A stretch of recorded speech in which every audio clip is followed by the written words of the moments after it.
Hello my lovely students, this is Mansi. Welcome back to the channel. Now we are going to start with the next chapter which is chemistry का third chapter, metals and non metals. अब ये metals non metals क्या होते हैं, कैसे इनको differentiate करेंगे and ये क्या क्या प्रॉपर्टीज होती है वो सब हम इस चैप्टर में कवर करने वाले हैं. सबसे पहले बात करते हैं ये मेटल्स और नॉन मेटल्स क्या होते हैं. देखो हमने बहुत बार केमिस्ट्री में इस तरीके से ये पीरियोडिक टेबल देखा है, इसको हम पीरियोडिक टेबल बोलते हैं एंड इस पीरियोडिक टेबल में हमारे पास अलग अलग एलिमेंट्स होते हैं. वही एलिमेंट्स बच्चे क्लासीफाई फर्दर होते हैं as metals, non metals, metalloids and so on. But हमें यहाँ पे क्या पढ़ना है, we are going to study about metals and non metals. ठीक है. सो भाई अब कोई एलिमेंट आपके पास है, वो एक मेटल है या नॉन मेटल है, कैसे बताओगे? तो सबसे पहले देखते हैं उसकी फिजिकल प्रॉपर्टीज, मतलब फिजिकली कैसे मेटल्स और नॉन मेटल्स आपस में अलग अलग है. जैसे सबसे पहले अगर हम बात करें मेटल्स की, थोड़ा सा इसको जूम कर लेते हैं. सबसे पहले अगर मैं बात करूं तो मेटल्स में मेटल्स आर लस्टर. लस्टर मतलब शाइन करते हैं, that is they have a property to shine. तो जो हमारे मेटल्स होते हैं वो उनका सरफेस जो होता है वो शाइनी सरफेस होता है. इसी तरीके से नॉन मेटल्स की अगर मैं बात करूं तो दे आर नॉट लस्ट्रस, मतलब उनका जो सरफेस होता है वो शाइनी नहीं होता. अब यहाँ पे जो ये आपको रेड में दिख रहे हैं ना, ये है एक्सेप्शंस. एक्सेप्शंस बोले तो जैसे अगर हम नॉन मेटल्स में एक हमने इस प्रॉपर्टी की बात करी कि ये नॉन लस्ट्रस होते, ये शाइनी नहीं होते, लेकिन इसमें हमारे पास एक्सेप्शन है ग्रेफाइट और आयोडीन. मतलब ग्रेफाइट और आयोडीन है तो नॉन मेटल, लेकिन उनका जो सरफेस है वो शाइनी होता है. तो ये हो गई हमारी एक्सेप्शन कि भैया है तो ये नॉन मेटल लेकिन प्रॉपर्टी इसमें मेटल वाली है. ठीक है. चलो नेक्स्ट देखते हैं मेटल्स में. All metal exist as solid. तो हमारे पास जितने भी मेटल्स है सारे सॉलिड्स की तरह एग्जिस्ट करते हैं, अगेन एक्सेप्ट मरकरी. मरकरी एक वैसा मेटल है जो रूम टेम्परेचर पे हमारा लिक्विड स्टेट में होता है. ठीक है. इसी तरीके से नॉन मेटल्स जो है वो सॉफ्ट होते हैं. एंड यहाँ पे मेटल्स की बात करें ना तो वो आपने वर्ड सुना होगा डक्टाइल. डक्टाइल का मतलब क्या है, जब आप किसी मटेरियल को थिन वायर्स में कर सकते हो ब्रेक डाउन, सो वो हमारा उस प्रॉपर्टी को बोलते हैं ductile. So they can be drawn into wire, this is known as ductility. ठीक है. मतलब जो मेटल्स होते हैं वो डक्टाइल होते हैं या उनमें डक्टिलिटी की प्रॉपर्टी होती है. इसी तरीके से नॉन मेटल्स की बात करेंगे तो ये नॉन डक्टाइल होते हैं, मतलब इनको आप ऐसे थिन वायर्स में ड्रॉ नहीं कर सकते. इसी तरीके का एक और वर्ड आता है हमारे पास, दैट इज मेलिएबल या प्रॉपर्टी ऑफ मेलेबिलिटी. मतलब metal can B converted into sheet. मतलब अगर एक मेटल आपके पास है उसको हैमर से ब्रेक कर करके फ्लैट शीट्स में आप कन्वर्ट कर सकते हो, लेकिन ये चीज हम नॉन मेटल्स में नहीं कर सकते. नॉन मेटल्स हमारे नॉन मेलिएबल होते हैं, मतलब उनको आप थिन शीट्स में कवर नहीं कर सकते. ठीक है. सो यहाँ पे अगर हम देखें तो बेटा अगेन मरकरी हमारा एक एक्सेप्शन आ गया. ये है तो मेटल लेकिन ये भी मेलिएबल नहीं होता, इसको आप थिन शीट्स में कन्वर्ट नहीं कर सकते. ठीक है. नेक्स्ट है they are good conductor of electric. यहाँ पे किसकी बात हो रही है, मेटल्स की. तो जो मेटल्स हैं हमारे वो गुड कंडक्टर हैं इलेक्ट्रिसिटी और हीट के. अगर हम बात करें नॉन मेटल्स की तो वो पुअर कंडक्टर है. दोनों में ही एक्सेप्शन है. जैसे अगर हम मेटल्स में देखें तो लेड और मरकरी तो आप देखोगे बेकार में मेटल में है, सारी प्रॉपर्टीज इसके पास नॉन मेटल की है. सो अगर हम मरकरी और लेड की बात करें तो वो गुड कंडक्टर नहीं है. These are not good conductors of electricity and heat. इसी तरीके से अगर वहां पे ग्रेफाइट की बात करें तो वो गुड कंडक्टर है. वैसे सारे हमारे पुअर कंडक्टर है, लेकिन यहाँ पे एक्सेप्शन है कि ये ग्रेफाइट जो है तो non metal but it is a good conductor of heat and electricity. ठीक है.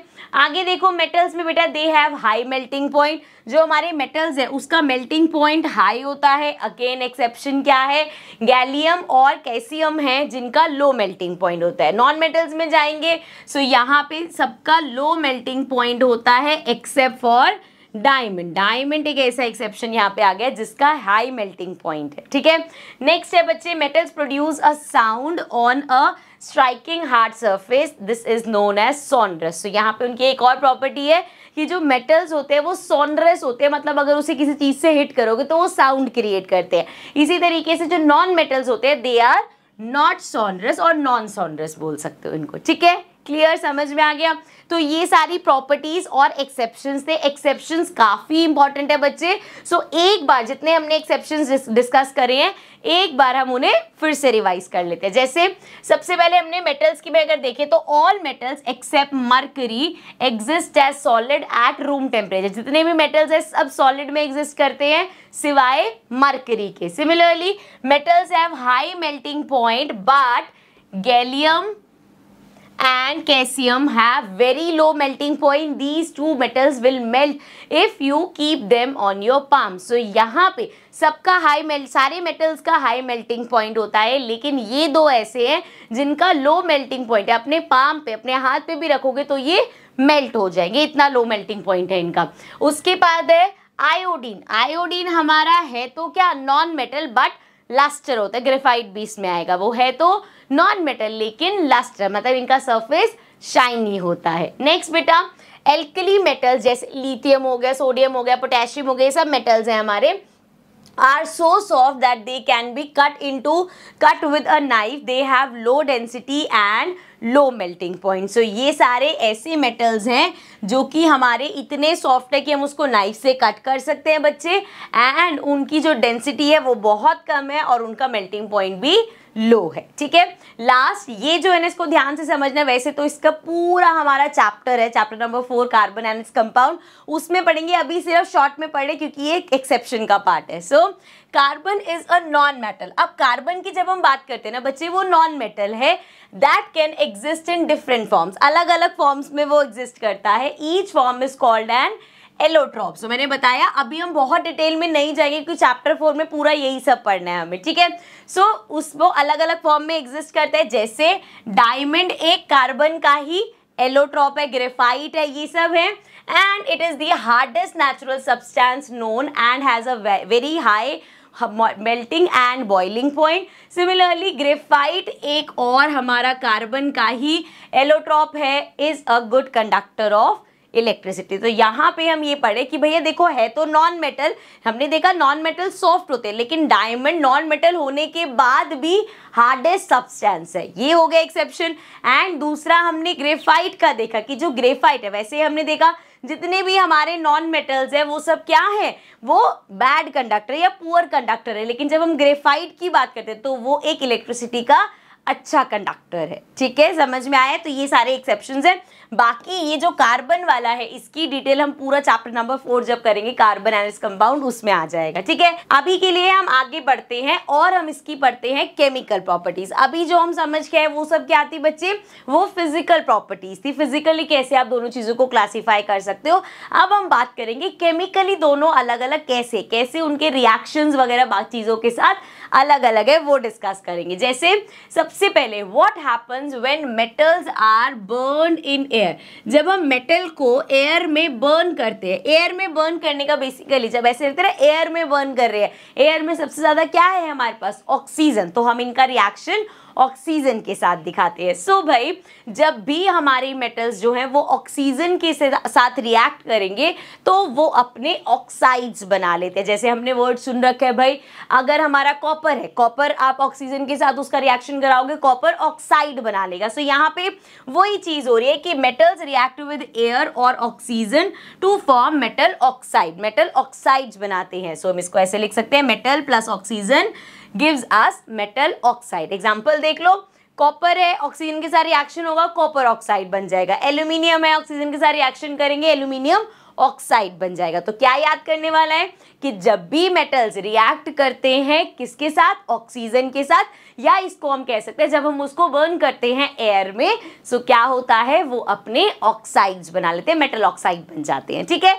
चलो आगे नेक्स्ट देखते हैं बच्चे, एम्फोटेरिक ऑक्साइड्स। अब ये एम्फोटेरिक ऑक्साइड्स क्या होता है, देखो जितने भी मेटल के ऑक्साइड्स बनते हैं ना सारे बेसिक होते हैं, उनका नेचर क्या हो, जैसे हमने एसिड बेसिस चैप्टर में पढ़ा है ना कि कुछ चीजें एसिडिक होती है कुछ बेसिक होती है नेचर में, तो जितने भी बेटा मेटल ऑक्साइड्स है वो सारे क्या है, they are basic in nature, but some metal oxide such as, जैसे एल्यूमिनियम ऑक्साइड हो गया, जिंक ऑक्साइड हो गया, वो कुछ ऐसे हैं हमारे पास ऑक्साइड जिनमें एसिडिक कैरेक्टरिस्टिक्स भी होती है और बेसिक कैरेक्टरिस्टिक्स, मतलब उनका जो नेचर है उसमें एसिडिक प्रॉपर्टीज भी है और बेसिक प्रॉपर्टीज भी है। अब जब वो रिएक्ट करते हैं ना, तो वो एसिड और बेसिस दोनों के साथ रिएक्शन करते हैं, उनको हम बोलते हैं हमारे एम्फोटेरिक ऑक्साइड। जो पढ़ते हैं एक बार बेटा, ये जो मैं साथ साथ पढ़ते हुए जाती हूँ, this is very important, because देखो चीजें अगर मैं सिर्फ ओरली बोलती रहूंगी ना तो आपको समझ में तो आ जाएंगी, बट एग्जाम में उसको किस तरीके से फॉर्म करना है ये समझ नहीं आएगा। इसलिए मैं ट्राई करती हूँ हमेशा चीज समझाने के बाद मैं जरूर एक बार रीड करूँ, ताकि आपके दिमाग में ये रहे कि हाँ यार इसकी फॉर्मेशन एग्जाम में आंसर्स इस तरीके से लिखते हैं। ठीक है,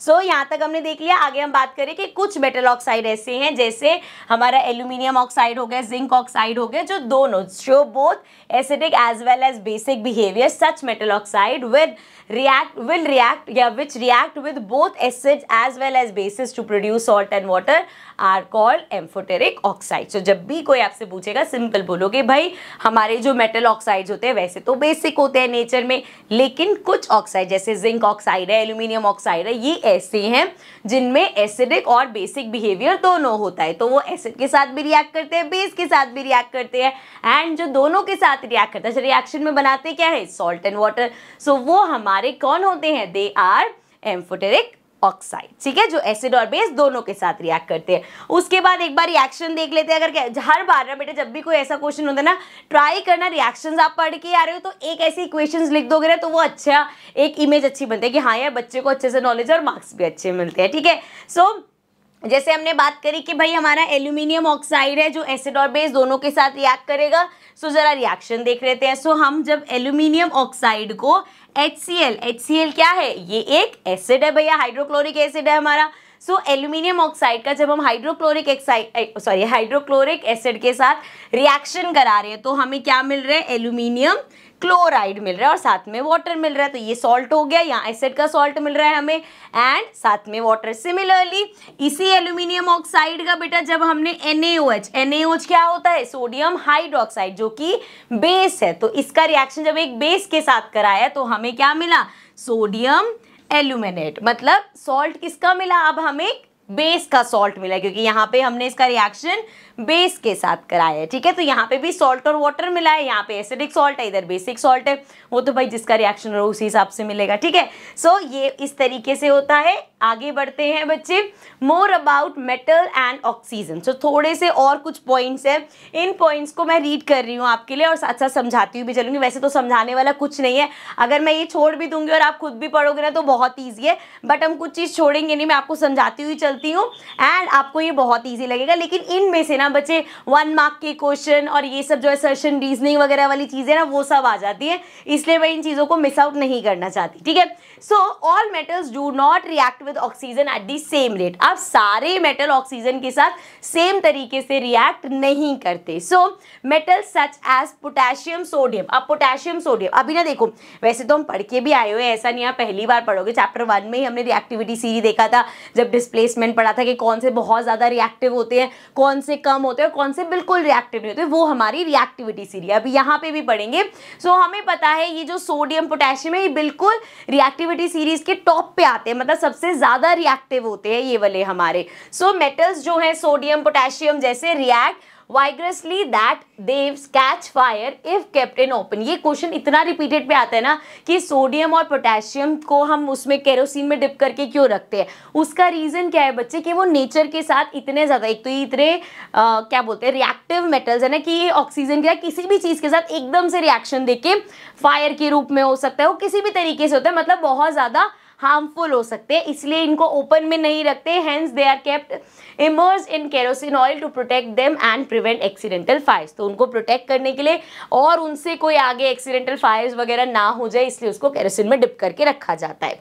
देन है iron does not, now again this is a good point, iron does not burn on heating but iron filings burn vigorously when sprinkled in the flame of burner. So जो हमारा आयरन है, जब हम iron की बात करते हैं ठीक है, वो इतनी आसानी से बर्न नहीं होता, लेकिन जब हम आयरन फिलिंग्स की बात करोगे ना बच्चे, उसको अगर आप फ्लेम में बर्नर में जाओगे तो वो बहुत जल्दी बर्न हो जाएगा। ठीक है, आगे अगर हम बात करें कॉपर की, तो copper does not burn but the hot metal is coated with a black coloured layer of copper oxide. So copper को जब हम बर्न करते हैं तो वो जलेगा तो नहीं, लेकिन उसके ऊपर एक ब्लैक सी लेयर बन जाएगी। किसकी लेयर बनती है? वो कॉपर ऑक्साइड की लेयर बन जाती है, ठीक है। Similarly at ordinary temperature the surface of metal such as, जैसे मैग्नीशियम है, एल्यूमिनियम है, जिंक है, लेड है, एक्सेट्रा, ये अब क्या हो रहा है रिएक्टिविटी सीरीज में, हम समझ लो थोड़ा सा नीचे आ रहे हैं, are covered with a thin layer of oxide. The protective oxide layer prevents the metal from further oxidation. So जितने भी ये वाले हैं जो थोड़े से रिएक्टिविटी सीरीज में नीचे हैं, ये हमेशा एक ऑक्साइड लेयर इन पे रहते ताकि फर्दर वो जैसे मॉइस्चर वगैरह, एयर वगैरह से ऑक्सीडेशन ना हो और आगे उनको मतलब रिएक्शन ना हो बेसिकली एनवायरनमेंट में। देन सिल्वर एंड गोल्ड की बात करें तो वो ऑक्सीजन के साथ बिल्कुल रिएक्ट नहीं करता। Silver and gold does not react with oxygen even at high temperature. बहुत हाई टेम्परेचर पे भी वो ऑक्सीजन के साथ रिएक्ट नहीं करता, ठीक है।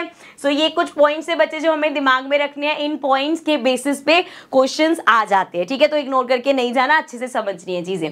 चलो अब जरा बात करते हैं, जो मेटल ऑक्साइड्स होते हैं ना वो हमारे इनसॉल्यूबल होते हैं वाटर में, मतलब डिसॉल्व नहीं होते। So they are insoluble in water but some of these dissolve in water to form alkalis। अब वैसे तो ये जितने हमारे मेटल ऑक्साइड्स है ये इनसॉल्यूबल है, लेकिन कुछ है जो पानी में डिसॉल्व हो जाते हैं एंड दे फॉर्म एल्कलीज, ठीक है। जैसे कि अगर एग्जांपल देखिए हम, तो यहाँ पे हमारे पास है Na2 और सोडियम ऑक्साइड। सोडियम ऑक्साइड की अगर हम बात करें, उसका अगर वाटर से रिएक्शन कराया है तो हमें मिलता है सोडियम हाइड्रोक्साइड। आपने देखा सोडियम ऑक्साइड का वाटर से रिएक्शन हुआ तो हमें मिला क्या? Sodium hydroxide. इसी तरीके से पोटेशियम ऑक्साइड, ये अगेन देखो कि आप हाई रिएक्टिविटी वाले हैं, इनका जब वाटर से रिएक्शन हुआ तो हमें मिला पोटेशियम हाइड्रोक्साइड। अब यहाँ से हमारे दिमाग में आएगा कि यार ये तो चलो मेटल ऑक्साइड्स का उन्होंने बता दिया, मेटल्स भी तो पानी से रिएक्ट करते होंगे, वो कैसे पानी से रिएक्ट करते होंगे, ये भी चीज वहां पे काम आएगी। सो नेक्स्ट टॉपिक है हमारा कि मेटल्स पानी से कैसे रिएक्ट करते हैं। So what happens when metals react with water. So metals also react with water to form metal oxide. देखो जब भी बेटा मेटल कोई भी पानी से रिएक्शन करेगा तो वो क्या बनाएगा? पहले वो मेटल ऑक्साइड बनाता है एंड देन ये मेटल ऑक्साइड आगे पानी से और रिएक्ट करके मेटल हाइड्रोक्साइड बनाता है। इस चीज को ध्यान रखना, कभी भी हम ऐसे लिखते हैं कि मेटल पानी के साथ रिएक्ट करके मेटल हाइड्रोक्साइड बनाएगा, पहले हमेशा वो मेटल ऑक्साइड बनाता है and then metal oxide further water से रिएक्शन करके मेटल हाइड्रोक्साइड बनाता है। जैसे एग्जांपल देखते हैं। सो यहाँ पे देखो, पहले इसको पढ़ते हैं देन एग्जांपल पे चलेंगे। So metal plus water will give us, एक मिनट ये एरो नहीं लगा हुआ, ठीक है, यहाँ पे ये एरो है। सो मेटल जब पानी के साथ रिएक्शन करेगा क्या देगा बच्चे? मेटल ऑक्साइड और साथ में hydrogen. So metal oxide plus hydrogen gas गई एंड देन फर्दर ये मेटल ऑक्साइड पानी से रिएक्ट करके मेटल हाइड्रोक्साइड देगा। सो हमने देखा मेटल का जब वाटर से रिएक्शन हुआ हमें क्या मिला? मेटल ऑक्साइड मिला और साथ में हाइड्रोजन गैस मिली। उस मेटल ऑक्साइड का फर्दर वाटर से रिएक्शन कराया जा रहा है तो मेटल हाइड्रोक्साइड मिल रहा है, ठीक है। Done, clear. ये चीजें जब आप बार बार सुनोगे, मेरे से मैं भी 4 5 बार इसको रिपीट करती हूँ तो वो आपके दिमाग में अल्टीमेटली फिट हो जाएंगी, ठीक है। चलो अब बात करते हैं भाई, जो ये अलग अलग हमारे पास ये जो रिएक्टिविटी सीरीज में मेटल्स है ना, वो अलग अलग तरीके से, जैसे कोई कोल्ड वाटर के साथ रिएक्शन करेगा, कोई भाई पानी गर्म होगा तभी रिएक्शन करेगा, कोई है जो भैया स्टीम से रिएक्शन करेगा and there are still some metals जो पानी से बिल्कुल रिएक्ट ही नहीं करेंगे। तो एक एक करके समझते हैं और पढ़ते हैं। ये जो यहाँ कलर हाईलाइट कर रखे ना, ये सिर्फ आपको समझाने के लिए। जैसे अगर मैं सोडियम पोटेशियम की बात करूँ, अगेन हमारी सीरीज में टॉप पे आती है ये क्या है बच्चे? ये किससे रिएक्ट करते हैं? ये कोल्ड वाटर में, ठंडे पानी से इनका रिएक्शन कराया जाएगा। एंड अगेन भैया ये जो टॉप सीरीज वाले हैं ना जी, जब भी रिएक्शन करेंगे ना इनका रिएक्शन धमाकेदार होता है, क्योंकि भैया इनको टॉप पे रखा ही इसलिए क्योंकि ये बहुत ज्यादा रिएक्टिव है। सो अगेन वाइग्रेसली रिएक्ट करते हैं ये। The reaction is so violent and exothermic word बेटा हम पढ़ के आए हुए हैं। एक्सोथर्मिक मतलब जिसमें बहुत सारी हीट इवॉल्व होती है, वो होते हैं हमारे exothermic reaction. That the evolve hydrogen immediately catches fire. अब ये इतने ज्यादा एक्सोथर्मिक होते हैं ना कि इसमें जब हाइड्रोजन गैस आती है सो वो हाइड्रोजन गैस कितने ज्यादा, क्योंकि ये वायलेंटली रिएक्ट करता है तो वो उसी टाइम ही आग पकड़ लेती है, इट कैचेस फायर। इतने ज्यादा डेंजरस है ये। सो क्या देखा हमने? पहली चीज सोडियम पोटेशियम जो हमारे ये टॉप पे हैं ये रिएक्ट करते हैं किससे? ठंडे पानी के साथ रिएक्ट करते हैं।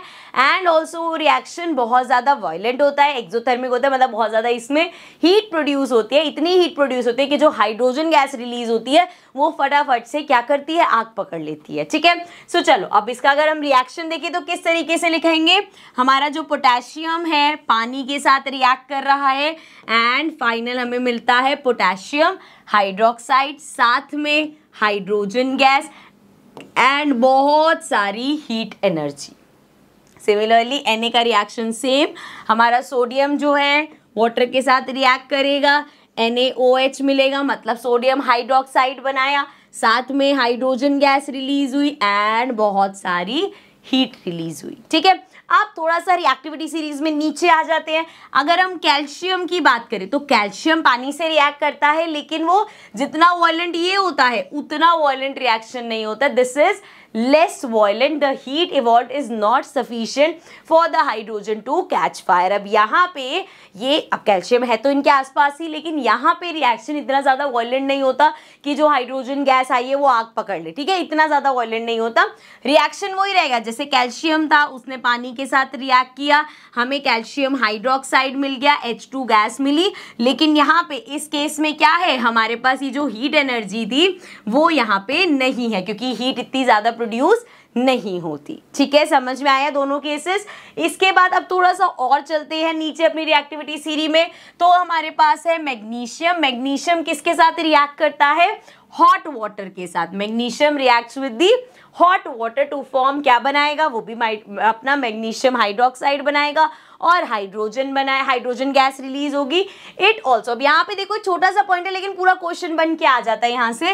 It also starts floating due to the bubbles of hydrogen gas sticking to its surface. अब यहाँ पे क्या होता है, देखो बनाएगा वो भी अपने मेटल का हाइड्रोक्साइड बनाया और साथ में हाइड्रोजन गैस। अब ये जो हाइड्रोजन गैस है ना वो उसके सरफेस के साथ स्टिक कर जाती है, जिसकी वजह से वो बबल फॉर्मेशन होती है, उसकी वजह से वो फ्लोट करने लग जाता है। और यही सेम चीज कैल्शियम में भी होती है। सो ये क्वेश्चन हो जाता है कि वो क्यों फ्लोट करता है, क्योंकि बच्चे जो हमारी हाइड्रोजन गैस रिलीज हो रही है उसके जो बबल्स हैं वो उसके सरफेस पे स्टिक हो जाती है। ठीक है, ये सारी तो अंदर की बात है भाई। अगर रिएक्शन लिखने पे आएंगे तो सिंपल, मैग्नीशियम ने रिएक्शन किया वाटर के साथ, मैग्नीशियम ऑक्साइड बनाया और हाइड्रोजन गैस बनाई। अभी तो हम देख रहे हैं हर किसी केसेस में वही हो रहा है कि हमारे मेटल का हाइड्रोक्साइड बन रहा है और हाइड्रोजन गैस रिलीज हो रही है। बस पहले जो दो मेटल्स हमने देखे सोडियम और पोटेशियम की बात करी थी उसमें बहुत ज्यादा हीट एनर्जी भी साथ में थी, तो प्लस हीट एनर्जी लिखा था हमने। ठीक है, अब जरा आगे देखो और इसको ध्यान से पढ़ना क्या है। अब हम रिएक्टिविटी सीरीज में और नीचे आ रहे हैं।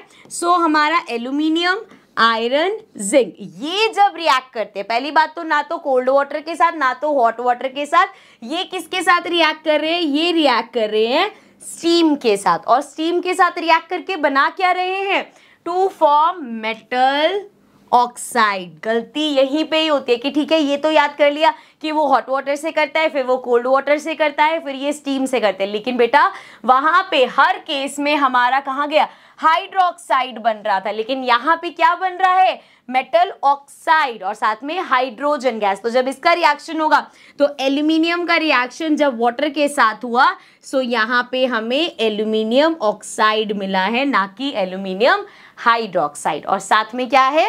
हमारी हाइड्रोजन गैस रिलीज हुई है। ठीक है, सिमिलरली आयरन का रिएक्शन हुआ H2O के साथ तो हमें मिला आयरन का ऑक्साइड और साथ में हाइड्रोजन गैस। ठीक है, क्लियर ये चीज। आप जरा और नीचे अगर चले जाओगे तो अगर हम बात करेंगे हमारा लेड, सिल्वर, गोल्ड, ये जो है ये वाटर के साथ रिएक्ट ही नहीं करते। So they do not react with water at all. ठीक है, ये चीज समझ में आ गई अच्छे से। रिएक्टिविटी सीरी के हिसाब से समझना है हमें।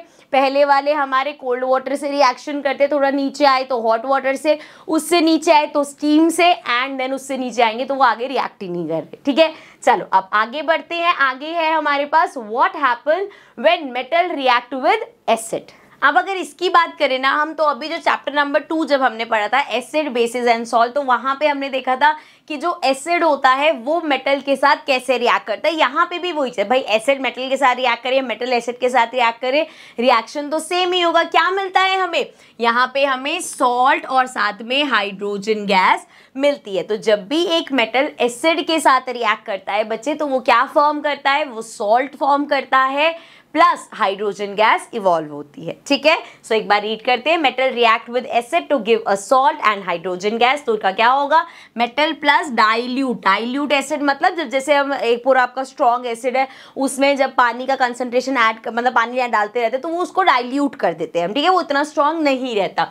So metal plus dilute acid gives us salt and hydrogen. अब यहाँ पे देखो, इसमें पूरा डिटेल में जाने की जरूरत नहीं, बस देखो जो टॉप सीरी वाले हैं हमारे, सोडियम हो गया, मैग्नीशियम हो गया, कैल्शियम हो गया, दे रिएक्ट वायलेंटली। इसके लिए तो प्रिपेयर्ड ही रहो भाई, ये लोग तो हमेशा, क्योंकि टॉप सीरीज में है तो इनका रिएक्शन तो हमेशा तबाही वाला ही होगा।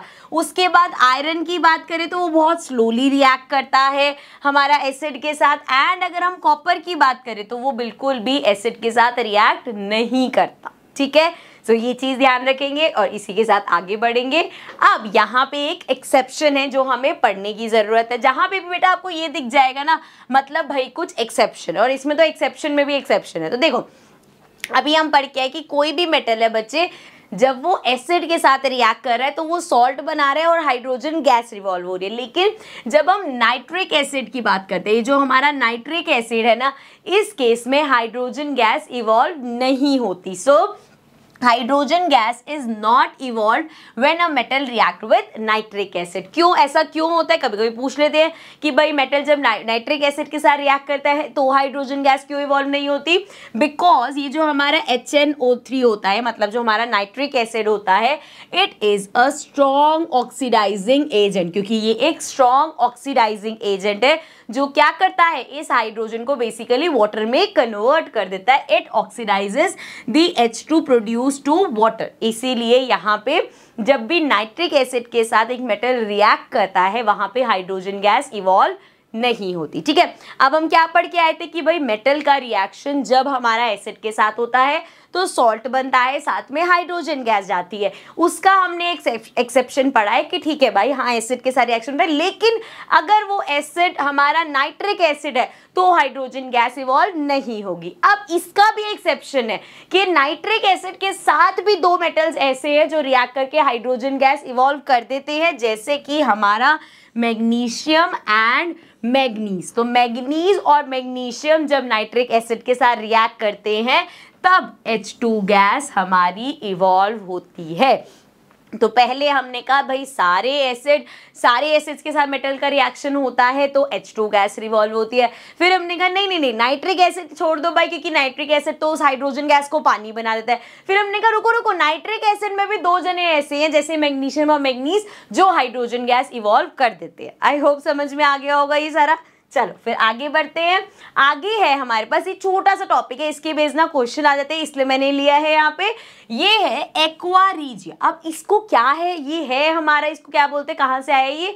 Royal water. अब होता क्या है, बनता कैसे है? ये is a freshly prepared mixture of, ध्यान से देखना किसकी बात हो रही है, concentrated hydrochloric acid and concentrated nitric acid. So हमारा हाइड्रोक्लोरिक एसिड और नाइट्रिक एसिड को मिलाया जाता है, और किस रेशियो में? 3:1 के रेशियो में। मतलब हाइड्रोक्लोरिक एसिड ज़्यादा है, नाइट्रिक एसिड कम है, लेकिन इसका एक फ्रेशली प्रिपेयर्ड जो मिक्सचर होगा, अब करता क्या है ये, उसको चलो एक्वारिया बोलते हैं, ठीक है, लेकिन ये करेगा क्या? It can dissolve gold even though neither of these acids can do so alone। ध्यान से समझना बच्चे, अगर आप एक HCl लेते हो उसमें गोल्ड डालते हो ऐसा नहीं है डिसॉल्व हो जाएगा, अगर आप नाइट्रिक एसिड लेते हो उसमें गोल्ड डालते हो ऐसा नहीं है वो डिसॉल्व हो जाएगा। लेकिन जब हम इन दोनों एसिड्स का मिक्सचर बनाते हैं, वो भी एक फिक्स क्वांटिटी 3:1 के रेशियो में, तब जब हम उसमें गोल्ड डालेंगे तो वो डिसॉल्व हो जाता है। ठीक है, so aqua regia is highly corrosive, बहुत ज्यादा कोरोसिव है, मतलब बहुत ज्यादा हार्मफुल है। Fuming liquid, it is one of the few reagents that is able to dissolve gold and platinum. ये कुछ ऐसे उसमें से आता है जो गोल्ड और प्लैटिनम को डिसॉल्व कर पाते हैं। ठीक है, I hope this is clear. Short में ही पढ़ेंगे, ज़्यादा डिटेल में जाने की जरूरत है नहीं, इतना हमारे लिए सफिशिएंट है। अब चलते हैं आगे। नेक्स्ट है हमारे पास how do metals react with solution of other metal salt. दो मेटल्स इवॉल्व है यहाँ पे, एक मेटल है और मान लो एक दूसरा मेटल है, उसका सॉल्ट है, तो दोनों कैसे आपस में रिएक्शन करेंगे। ये रिएक्शन के हम चैप्टर 1 में पढ़ के आए हुए हैं। वो रिएक्शन कौन सा था, तब हमने उसको नाम दिया था डिस्प्लेसमेंट रिएक्शन। दोबारा से एक बार रिवाइज करूं, देखो एग्जांपल देखना। जैसे यहाँ पे ये है हमारा आयरन और इधर है हमारे पास कॉपर सल्फेट। अब आयरन और कॉपर सल्फेट का जब रिएक्शन होगा बच्चे, अगर हम बात करें आयरन और कॉपर की, तो कौन सा ज्यादा रिएक्टिव है। आयरन हमारा सीरीज में ऊपर आता है, तो आयरन ज्यादा रिएक्टिव है कॉपर से। सो आयरन क्या करता है, कॉपर को डिस्प्लेस कर देता है, मतलब खुद कॉपर की जगह आ गया, कॉपर को अकेला कर देता है। सो जब ये रिएक्शन करते हैं तो ये बन जाता है आयरन सल्फेट, एंड यहाँ पे कॉपर को इन्होंने अकेला कर दिया। और ये क्यों कर पाया, क्योंकि आयरन जो है कॉपर से ज्यादा रिएक्टिव है। ठीक है, इसके बाद बस हम रिएक्टिविटी सीरीज पे आ ही रहे हैं, एक बार इसको पढ़ लेते हैं। So reactive metal can displace less reactive metals from their compounds in solution. So जो ज्यादा रिएक्टिव मेटल है वो लेस रिएक्टिव वाले को उसके सॉल्ट से अलग कर देता है। ठीक है, so metal A plus salt solution of B, metal A था जैसे यहाँ पे इस केस में हमने आयरन लिया, and then salt solution of B, जैसे यहाँ पे हमने कॉपर सल्फेट लिया। सो जब इसका रिएक्शन कराया तो क्या हुआ, मेटल ए जो था वो सॉल्ट सॉल्यूशन बना लिया और मेटल बी को अकेला कर दिया। ठीक है, सो यही हमारा है डिस्प्लेसमेंट रिएक्शन। और यही है कि अगर आप यहाँ पे अगर आपसे कोई पूछ लेता है कि मेटल कैसे रिएक्ट करेगा अगर एक मेटल और किसी दूसरे मेटल के सॉल्यूशन के साथ उसका रिएक्शन कराएंगे तो। ठीक है, क्लियर है, समझ में आ गया। अब आ जाते हैं अपनी रिएक्टिविटी सीरीज में। बहुत जगह पे हम बार बार ये बोल रहे हैं कि देखो ये टॉप सीरीज में है, ये ज्यादा रिएक्टिव है, ये कम रिएक्टिव है, तो उसके लिए हमारी ये रिएक्टिविटी सीरीज होती है। बहुत जगह इसको आप एज एक्टिविटी सीरीज भी पढ़ोगे, तो रिएक्टिविटी सीरीज बोलो, एक्टिविटी सीरीज बोलो, it's one of the same thing. ठीक है, अब रिएक्टिविटी सीरीज में क्या होता है बेटा, जो टॉप पे हैं वो सबसे ज्यादा रिएक्टिव होते हैं। जैसे जैसे आप नीचे आते रहोगे उनकी रिएक्टिविटी डिक्रीज होती रहेगी, और मतलब जो लास्ट में हम जब तक पहुंचेंगे सो ये सबसे कम रिएक्टिव होते हैं। ठीक है, सो एक बार देख लेते हैं। Potassium, sodium, calcium, magnesium, aluminium, zinc, iron, lead, hydrogen, copper, mercury, silver, gold. अब यहाँ दिक्कत कैसे कि देखो नाम पढ़ के पता चल जाएगा। जैसे अगर मैं बोलूँ हाइड्रोजन, तो हाँ यार वो लिस्ट में कहीं नीचे नीचे होता है, मतलब वो लेस रिएक्टिव है, लेकिन हमें ये लाइन वाइज याद रखना होता है क्योंकि डिस्प्लेसमेंट है। तो हमें याद रखना पड़ेगा भाई, अगर हम जिंक और आयरन की बात करें तो जिंक ऊपर है या आयरन ऊपर है, तभी डिस्प्लेस होगा या नहीं ये समझ पाएंगे। तो इसको याद करने के लिए ना हमारे पास कुछ ट्रिक्स होती है। लास्ट टाइम जब मैंने ये चैप्टर जब ना लास्ट ईयर के बच्चों के बोर्ड के पेपर थे तो बस इसका वन शॉट बनाया गया था उस टाइम पे। सो काफी बच्चों से मैंने पूछा था कमेंट सेक्शन में बताना आपने इसको कैसे याद रखा होगा। सो उसमें से दो जो मुझे लगे कि बहुत सही है वो this one is very common, मैंने पहले भी सुना हुआ था। सो ये किस तरीके से, या ये इन सिंबल्स के हिसाब से है। देखो जैसे कैटरीना, सो के से कैटरीना हो गया, ने, कार, मांगी, ऑल्टो और जेन, तो ये ज़्यादातर सिंबल से चलता हुआ जा रहा है। उसके बाद है ऑल्टो, जेन, फरारी, फिर भी लेड आ गया हमारा, फिर भी हाई, क्यों, मिली, सिल्वर, प्लेटेड, ऑडी। सो प्लेटेड में तो ये प्लैटिनम है बट आपका इसमें है नहीं, तो सिर्फ ऐसा कर सकते हो, फिर भी हाई, क्यों, मिली मिली मतलब मरकरी का मिली लेना है वहाँ पे, और उसके बाद है हमारे पास सिल्वर, ये वाला सिल्वर आ गया यहाँ पे एजी, और वो ऑडी के लिए हो गया। ठीक है, तो ये तो एक तरीका है जो काफी ज्यादा कॉमन है। इसके अलावा जो मुझे ज्यादा इंटरेस्टिंग लगा था और नया लगा था वो ये था, यहाँ पे देखो, इसको पढ़ के देखो, please stop calling me a zebra, instead look how cute my smile gets. तो यहाँ पे अगर हम जाएं, सो प्लीज, अब यहाँ पे देखना, P potassium, please stop calling me a zebra, instead look how cute my smile gets. So देखा आपने, यहाँ पे अगर हम इस तरीके से भी याद करने की कोशिश करेंगे सो हमें सारे लाइन वाइज याद हो जाएंगे। इसके अलावा जब हम बहुत बार कोई चीज़ बार बार पढ़ते रहते हैं, रिवाइज करते रहते हैं, तो वो हमें ऑटोमेटिकली याद होती रहती है। हमारे केस में क्योंकि हम एक ही चीज़ को बार बार पढ़ाते रहते हैं सो इसलिए याद हो जाती है। आपकी केस में जब आप बार बार उस चीज़ को रिवाइज करते रहोगे तो आपको याद हो जाएगा। ठीक है, चल अभी के लिए आगे बढ़ जाते हैं बच्चे।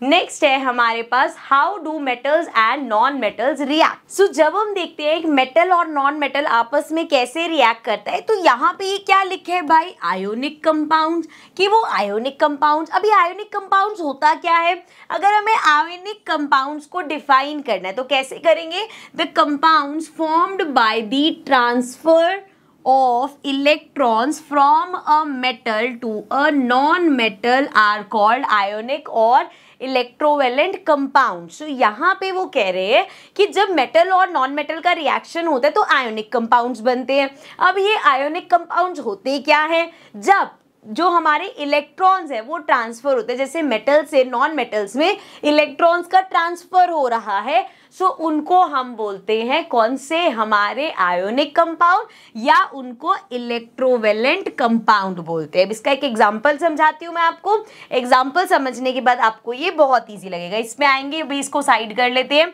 देखो यहाँ पे जो मैं एग्जांपल ले रही हूँ वो ले रही हूँ मैं NaCl का, ठीक है, NaCl का एग्जांपल लेते हैं। देखो यहाँ पे दो चीजें हैं मेरे पास, एक है Na, एक है Cl, ठीक है, एक मेरे पास मेटल हो गया, एक मेरे पास नॉन मेटल हो गया।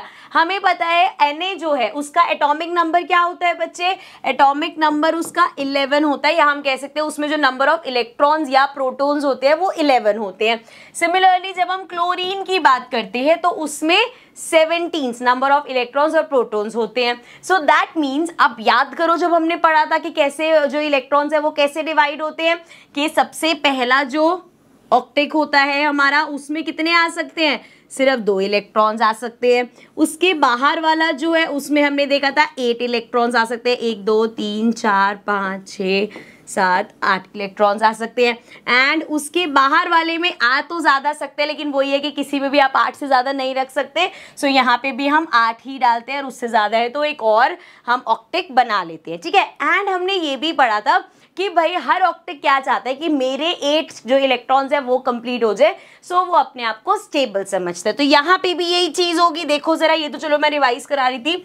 अब अगर जैसे हम बात कर रहे हैं Na की, सो इस केस में भाई अगर मैं इसके इलेक्ट्रॉन्स डिवाइड करूँ तो देखो पहले शेल में 2 जाएंगे, दूसरे शेल में 8 जाएंगे, कितने बचे 8 9 10 तो हो ही गए, 1 इलेक्ट्रॉन बचा, ठीक है। अब इसकी बात करें तो फिर से पहले शेल में 2 जाएंगे, दूसरे शेल में 8 जाएंगे, और इसमें कितना बचा 7 बचे। अब अगर इन्हें अपना अपना ऑक्टेट कंप्लीट करना है तो वो क्या करेगा, जैसे Na है उसके लास्ट शेल में 1 इलेक्ट्रॉन है, अब या तो वो 7 इलेक्ट्रॉन्स गेन कर ले तो उसके पास 8 होंगे, बट ये कितना मुश्किल काम है 7 इलेक्ट्रॉन्स गेन करना।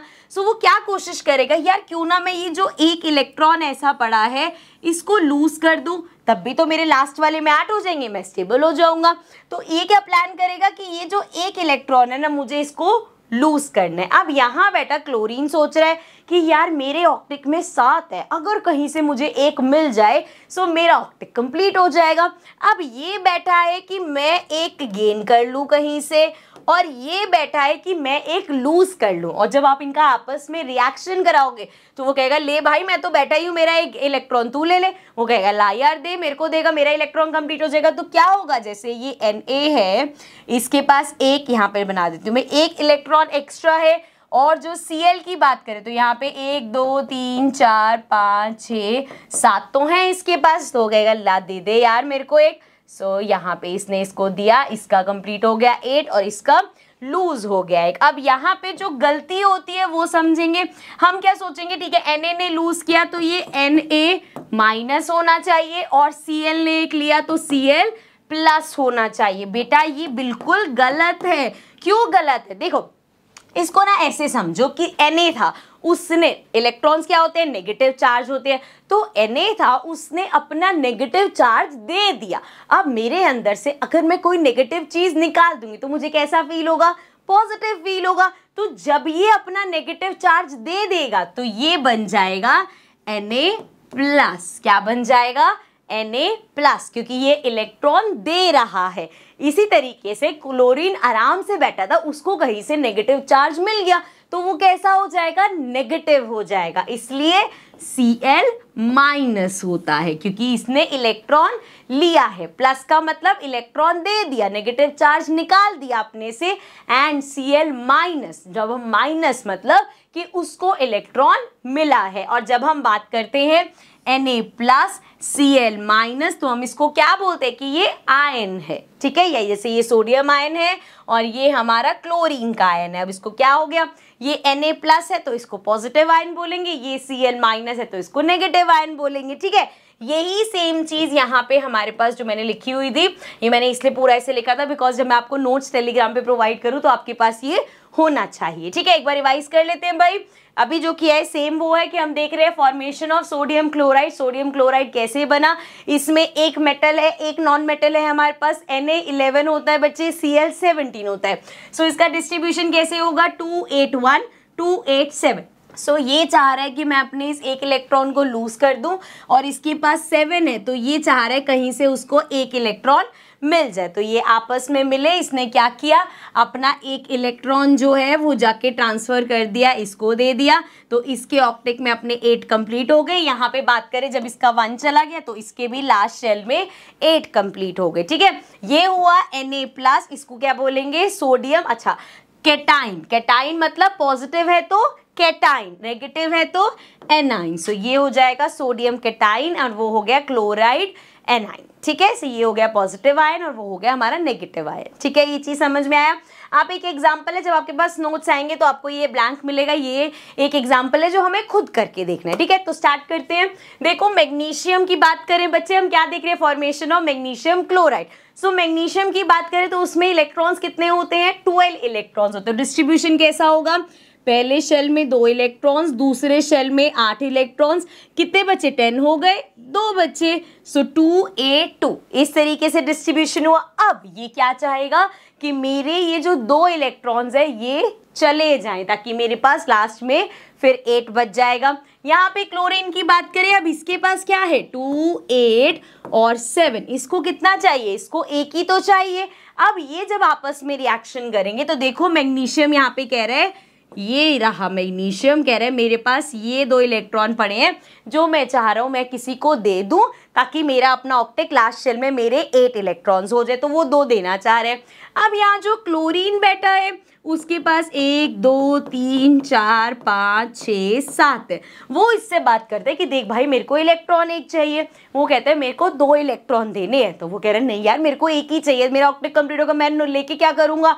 सो मैग्नीशियम कहता है तू एक काम कर, अपने एक और भाई को ले आ, उसको भी तो 1 चाहिए होगा। फिर क्लोरीन सोचता है कि यार बात तो ये सही कर रहा है, अगर मैं अपना एक भाई ले आऊँ तो क्या होगा, उसको भी 1 चाहिए होगा, दोनों को मिल जाएगा। तो वो क्लोरीन पकड़ के लाता है अपना एक और भाई, तो उसके पास भी सेम केस 1 2 3 4 5 6 7 है उसके पास। अब ये मैग्नीशियम क्या करता है, वो कहता है ले भाई 1 ये तेरे को दे दिया मैंने और 1 ये तेरे को दे दिया। मैग्नीशियम के क्या हुए, 2 इलेक्ट्रॉन चले गए और यहाँ पे इसको भी मिल गया इसको भी मिल गया। तो इस केस में क्या हुआ कि मैग्नीशियम तो 1 ही था, लेकिन जब इन्होंने रिएक्शन किया तो क्लोरीन कितने लगे, 2 किलो क्लोरीन लगे। इसलिए इसका जो नेम होता है मैग्नीशियम क्लोराइड, जब हम लिखते हैं we write it as MgCl2, क्योंकि भैया मैग्नीशियम तो 1 ही था, उसने अपने 2 इलेक्ट्रॉन दिए, लेकिन इस बात में 2 क्लोरीन लगे थे, हमारे 2 क्लोराइड के आए वो आए थे, इसलिए इट इज MgCl2। इस तरीके से रिएक्शन होता है, ठीक है। I hope this is clear,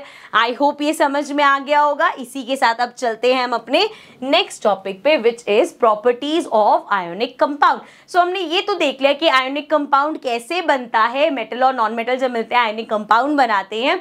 अब उसकी कुछ प्रॉपर्टीज है, एक एक करके पढ़ते हैं। सबसे पहले उनका फिजिकल नेचर कैसा होता है बेटा, वो सॉलिड फॉर्म में होते हैं and they are hard because of the strong force of attraction between the positive and negative ions, क्योंकि वो ऐसे एक दूसरे से गेन लॉस हुआ है, एक को लॉस हुआ एक ने गेन किया, तो उनके बीच का जो फोर्स ऑफ अट्रैक्शन है वो बहुत ज़्यादा स्ट्रॉन्ग होता है, इसलिए ये हार्ड होते हैं और सॉलिड में होते हैं, ठीक है। चलो आगे देखते हैं इनका मेल्टिंग और बॉइलिंग पॉइंट की बात करें तो इनका हाई मेल्टिंग पॉइंट होता है, हाई बॉइलिंग पॉइंट होता है, क्योंकि अगेन जो उनका फोर्स ऑफ अट्रैक्शन है बहुत ज़्यादा, उसको ब्रेक डाउन करने के लिए भाई इसीलिए उन्होंने अपना मेल्टिंग पॉइंट और बॉइलिंग पॉइंट बहुत हाई रखा हुआ है। उसके बाद बात करें सॉल्युबिलिटी की तो भैया electrovalent compounds are generally soluble, ध्यान से देखना, सॉल्यूबल इन वाटर पानी में तो सॉल्यूबल है बट इनसॉल्यूबल इन सॉल्वेंट्स, जैसे कि केरोसिन पेट्रोल में सॉल्यूबल नहीं होंगे लेकिन पानी में सॉल्यूबल होंगे, मतलब पानी में तो घुल जाएंगे लेकिन केरोसिन पेट्रोल वगैरह में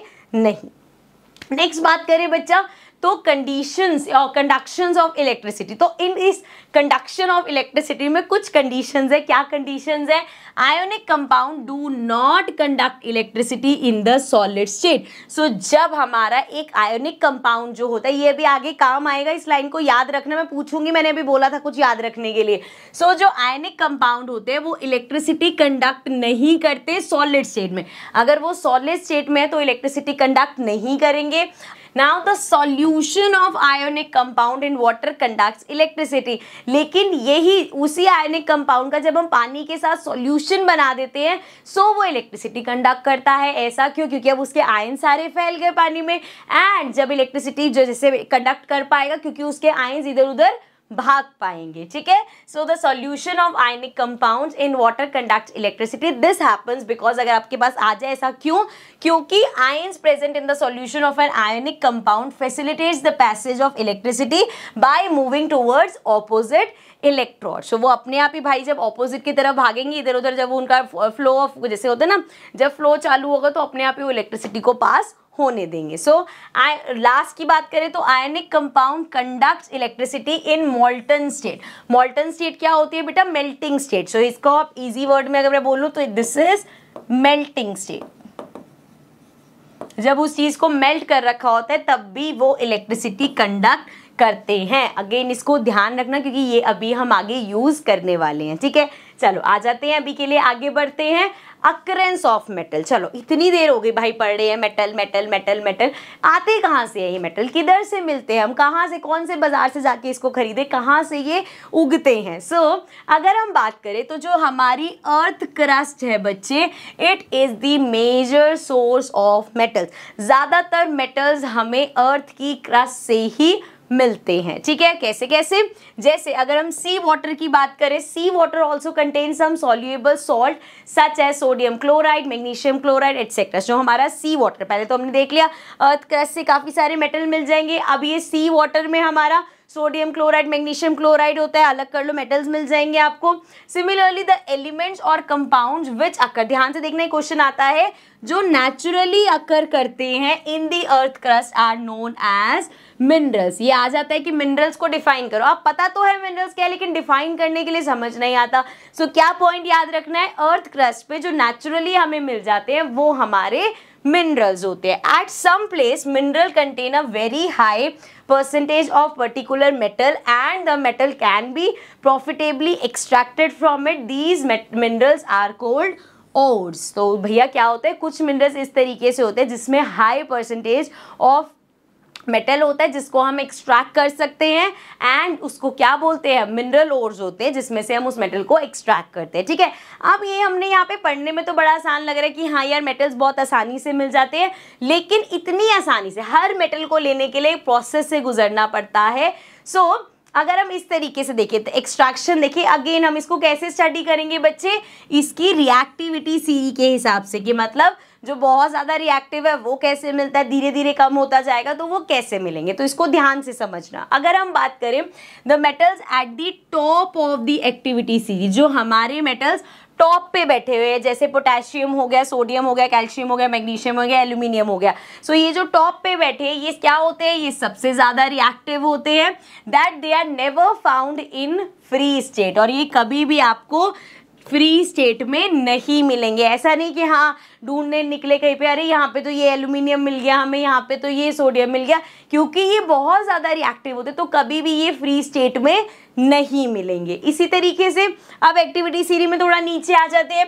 the metal in the middle of the activity series, जैसे हमारा जिंक हो गया, आयरन हो गया, लेड हो गया एटसेट्रा, आर मॉडरेटली रिएक्टिव, कम रिएक्टिव होते हैं। They are found in the earth crust mainly as oxide, sulphides और कार्बोनेट। सो ये भी ऐसा नहीं कि आपको जी पड़ा हुआ मिल रहा है जिंक, आयरन और लेड वगैरह, आपको ये क्या मिलेंगे, उनके ऑक्साइड्स मिलेंगे वो सल्फाइड्स के साथ या कार्बोनेट। सो अगेन एक वो प्रोसेस से गुजरेंगे तब जाके आप वहां से एक्सट्रैक्ट करके इन मेटल्स को निकालोगे। एंड इसी तरीके से अगर हम नीचे चले जाए, पहले ये पढ़ लेते हैं, the ores of many metals are oxide. So बहुत ज्यादा मेटल्स की जो ओर्स, जैसे ओर्स क्या बच्चे अभी पढ़ के आए हम, मिनरल के जो होते हैं जिससे हम मेटल को एक्सट्रैक्ट कर सकते हैं, अभी पढ़ के आए हैं ना, उन ओर्स वो ज्यादातर ऑक्साइड्स की फॉर्म में होंगे। ऐसा क्यों बेटा? This is because oxygen is very reactive element and is very abundant on the earth. So भैया क्या होता है कि कोई मटेरियल, मान लो अगर ऐसे भी मेटल मिलना हो तो वो क्या करेगा, जैसे ही वो अर्थ क्रस्ट पे आएगा ऑक्सीजन से उसका रिएक्शन होगा तो वो ऑक्साइड बना लेगा, है ना। इसलिए ज्यादातर जो ओर्स है वो हमें ऑक्साइड्स की फॉर्म में मिलते हैं क्योंकि वो ऑक्सीजन से रिएक्शन करके ऑक्साइड बना चुके हैं। Now the metals at the bottom of the activity series are the least reactive. जो बिल्कुल बॉटम पे होते हैं वो लीस्ट रिएक्टिव होते हैं। They are often found in free state, वो फ्री स्टेट में हमें मिल जाते हैं। ठीक है, अब हमने देखा मेटल्स को हमने 3 तरीके से ग्रुप किया उनके एक्सट्रैक्शन के हिसाब से, कि जो बिल्कुल लो में है metals of low reactivity, metals of medium reactivity and metals of high reactivity. So in categories में हमने डिवाइड किया और इन्हीं कैटेगरी के हिसाब से पढ़ेंगे कि क्या क्या प्रोसेस से वो गुजरते हैं। सो अभी डेप्थ में जाने से पहले एक बार ये चार्ट देख लेते हैं, थोड़ा सा आपको आइडिया हो जाएगा क्या क्या होता है एंड देन पढ़ेंगे। जैसे सबसे पहले एक ओर हो गया, अब क्या कर रहे हैं भाई, कंसंट्रेशन ऑफ ओर। अब ये 3 उसमें जैसे अभी 3 कैटेगरी में मैंने बोला डिवाइड हो जाएगा। जैसे जो हाई रिएक्टिविटी वाले हैं उनमें होता है इलेक्ट्रोलिसिस करना पड़ता है, मतलब एक इलेक्ट्रिकल मेथड से होता है। क्या होता है इलेक्ट्रोलिसिस? अभी मैं यहाँ पे ना सारा पढ़ाती हुई नहीं जाऊंगी वरना बड़ा कंफ्यूजिंग सा हो जाएगा, धीरे धीरे करके आगे बढ़ेंगे ना वहां डेप्थ में पढ़ेंगे। अभी बस हम एक ओवरव्यू ले रहे हैं, ब्लूप्रिंट ले रहे हैं कि आगे क्या पढ़ने वाले हैं। सो जो हाई रिएक्टिविटी वाले हैं बेटा वो इलेक्ट्रोलिसिस से गुजरते हैं एंड देन वहां से प्योर मेटल मिलता है। देन जो हमारे मीडियम रिएक्टिविटी वाले हैं, अब वो हमने देखा ओर्स या तो क्या होंगे, कार्बोनेट फॉर्म में होंगे या सल्फाइड के फॉर्म में होंगे। अगर कार्बोनेट की फॉर्म में है तो उसमें कैल्सिनेशन करा जाएगा। कैल्सिनेशन एक प्रोसेस है, पूरा कैसे होगा उसको पढ़ेंगे। अगर सल्फाइड की फॉर्म में है तो रोस्टिंग करी जाएगी। रोस्टिंग क्या होती है, कैसे होती है, पढ़ेंगे अभी हमें। वहां से हमें मिलेगा ऑक्साइड ऑफ मेटल। ये कैल्सिनेशन और रोस्टिंग करने के बाद आपको ऑक्साइड मिलेगा मेटल का। देन आप उसका रिडक्शन करोगे एंड देन प्यूरिफाई करोगे, फिर जाके आपको प्योर मेटल मिलेगा। ठीक है, अब बात करते हैं जो लो रिएक्टिविटी। लो रिएक्टिविटी हमने कहा कि भैया ये तो फ्री स्टेट में मिल जाते हैं, लेकिन फ्री स्टेट में भी बच्चे ये सल्फाइड ओर्स की तरह मिलते हैं। फिर से यहाँ पे रोस्टिंग होगी, आपको मेटल मिलेगा, तब भी उसमें थोड़ी गंदगी वगैरह लगी होती है तो उसकी रिफाइनिंग होगी। देन वहां से हमें प्योर मेटल मिलता है। तो लास्ट स्टेप आप देखोगे सब में हमें रिफाइनिंग तो करनी पड़ेगी, तो रिफाइनिंग पढ़ेंगे बिल्कुल लास्ट में। ठीक है, आप एक एक करके स्टार्ट करते हैं। सबसे पहले बात कर लेते हैं कंसंट्रेशन और एनरिचमेंट ऑफ ओर्स। सो अभी यहाँ पे जो हमने देखा कि हमारे पास ओर मिल गया हमें, अब उसका कंसंट्रेशन। इस पे आने से पहले समझते हैं कि कंसंट्रेशन का मतलब क्या है। कहीं कंसंट्रेशन लिखा मिलेगा आपको, कहीं पे मिलेगा एनरिचमेंट। तो बेसिकली है क्या, impurities को अलग करना। सो removal of impurities such as soil, sand, stone, silicate etc. from mine ore is known as concentration of ores। जब भी आपको कोई भी मिलेगा तो भैया बहुत उस पर गंदगी वगैरह लगी होगी तो उसको प्यूरिफाई करना, पहले ही उसको प्यूरिफाई करना, दैट इज आर कंसंट्रेशन। ठीक है, ये रिफाइनिंग नहीं है, कंफ्यूज नहीं होना। रिफाइनिंग होता है जब मेटल मिल गया अब उसको रिफाइन करके प्योर मेटल बनाना, लेकिन यहाँ पे ये तो पहला स्टेप ही है हमारा। ठीक है, so ore mined from the earth are usually contaminated with large amount of impurity such as soils and etcetera called gangue. So जब भी हमें एक ओर मिलता है अर्थ क्रस्ट में उसमें बहुत ज़्यादा इम्प्योरिटीज़ होती है जिसको हम गैंग यू बोलते हैं।